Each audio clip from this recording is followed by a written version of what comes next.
దేవుడి నామానికి స్తోత్రములు. ఈ ఉదయకాల సమయంలో మీ అందరికీ కూడా నా హృదయపూర్వకమైనటువంటి వందనాలు తెలియజేస్తున్నానండి.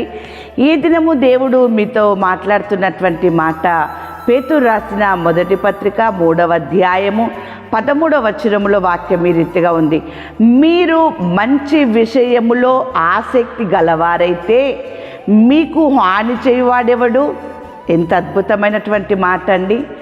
మీరు మంచి విషయములో, మంచి చేయడంలోనే కావచ్చు, మంచి ప్రవర్తన కలిగినటువంటి విషయంలోనే కావచ్చు, ఆసక్తి కలిగినటువంటి కుమారుడిగా, కుమార్తెగా, కుటుంబముగా మీరున్నప్పుడు మీకు హాని చేయువాడెవడు?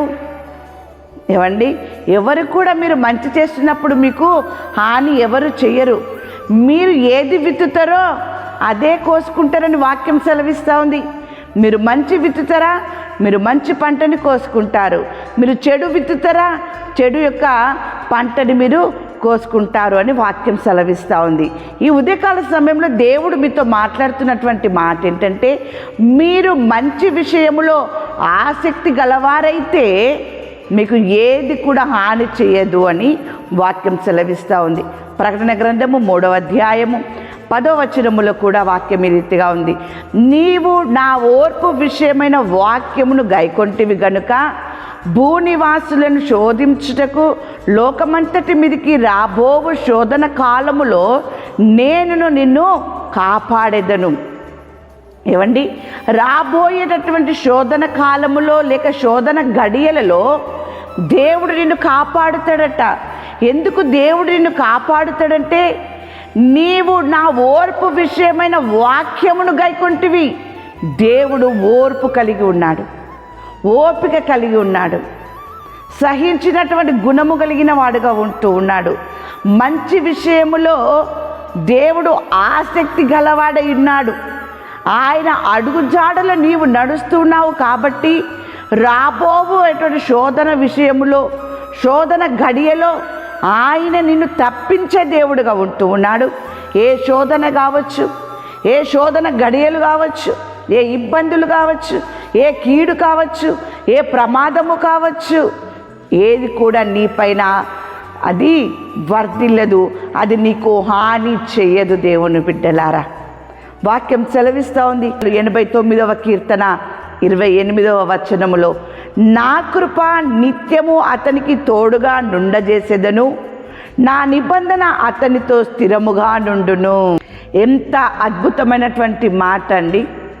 నీవు మంచి విషయములో ఆసక్తి కలిగినటువంటి వారిగా మీరున్నప్పుడు దేవుడు నీకు నిత్యము ఆయన నీకు తోడుగా ఉంటాడట.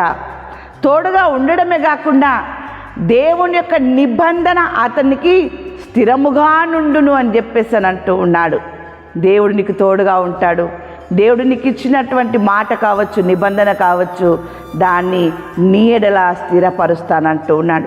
శోధన గడియలో, శోధన యొక్క దినములలో దేవుడు నీకు ఏం చెప్తున్నాడు? నిన్ను తప్పిస్తాను, నీకు ఏది కూడా ఏ మాత్రము హాని చేయదు అని చెప్పి అన్నాడు కదా.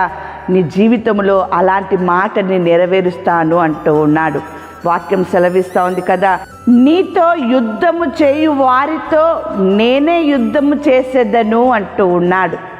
దేవుని బిడ్డలారా, నీకు హాని తలపెట్టాలని, నీ జీవితంలో కావచ్చు, నీ కుటుంబంలో కావచ్చు, వ్యతిరేకమైనటువంటి ఆలోచన చేత నీ కుటుంబాన్ని నాశనము చేయాలని, పాడు చేయాలని ఎవరైతే చూస్తూ ఉన్నారో, నీ పక్షమున వారితో దేవుడు యుద్ధము చేస్తాడట.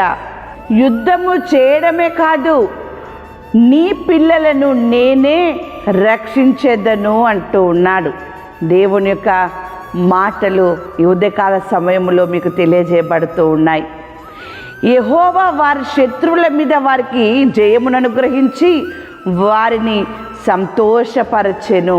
దేవుని బిడ్డలారా, నీకు శత్రువుగా ఏది ఉన్నా నీవు మంచి విషయములో ఆసక్తి చూపినట్లయితే ఏది కూడా నీకు హాని చెయ్యదు. దేవుని బిడ్డలారా, ఆయన మాట్లాడుతున్నటువంటి మాట ఇది. నీ పక్షమున దేవుడు యుద్ధం చేస్తాడట, నీకు ఆయన జయమును అనుగ్రహింపజేస్తాడట. ఆయన నీకు సంతోషాన్ని కూడా అనుగ్రహింపజేస్తూ ఉన్నాడు. ద్వితీయోపదేశ కాండము 32వ అధ్యాయము 47వ వచనములో ఇది మీకు నిరర్ధకమైన మాట కాదు, ఇవి మీకు జీవమే. మరియు మీరు స్వాధీనపరుచుకొనుటకు యోర్దానును దాటిపోవచ్చున్న దేశములో దీనిని బట్టి మీరు దీర్ఘాయుష్మంతులగుదురు. ఎంత అద్భుతమైన మాటలు ఈ ఉదయకాల సమయంలో దేవుడు మీకు తెలియజేస్తూ ఉన్నాడు. అవును దేవుని బిడ్డలారా, మీకు ఏది కూడా హాని చేయదు. ఇవి వట్టి మాటలు కాదు, ఇవి స్థిరమైన మాటలు, ఇవి జీవము కలిగించే మాటలు, ఇవి మిమ్మల్ని సంతోషపరిచేటటువంటి మాటలు దేవుని బిడ్డలారా. ఇవి అంతేకాదు, ఇవి దీర్ఘాయువును మీకు ఇచ్చేటటువంటి మాటలు. ఈ ఉదయకాల సమయంలో దేవుడు మీతో మాట్లాడుతున్నటువంటి మాట 30వ కీర్తన 12వ వచనం. నీవు నా గోనె పట్ట విడిపించి సంతోష వస్త్రము నన్ను ధరింపజేసి ఉన్నావు. యెహోవా నా దేవా, నిత్యము నేను నిన్ను స్తుతించెదను. అన్ని విషయంలో దేవుడు నీకు విజయమునిచ్చాడు, నీ పక్షంలో యుద్ధము చేశాడు, నీకు సంతోషం ఇచ్చాడు, దీర్ఘాయువునిచ్చాడు, జీవమునిచ్చాడు. ఏది కూడా ఏమాత్రము హాని చేయదు అని చెప్పేసి నీకున్నటువంటి దుఃఖమును ఆయన సంతోషంగా మార్చాడు. సంతోష వస్త్రములు నీకు నీ కుటుంబానికి ఆయన ధరింపజేస్తూ ఉన్నాడు. కాబట్టి నీవు నీ కుటుంబము దేవుని స్తుతించేవారిగా మీరు ఉన్నప్పుడు ఏది కూడా ఏమాత్రము మీ పైన హాని చేయదు. ఇటువంటి మాటలు మీరల దేవుడు దీవించునుగాక. ఆమేన్.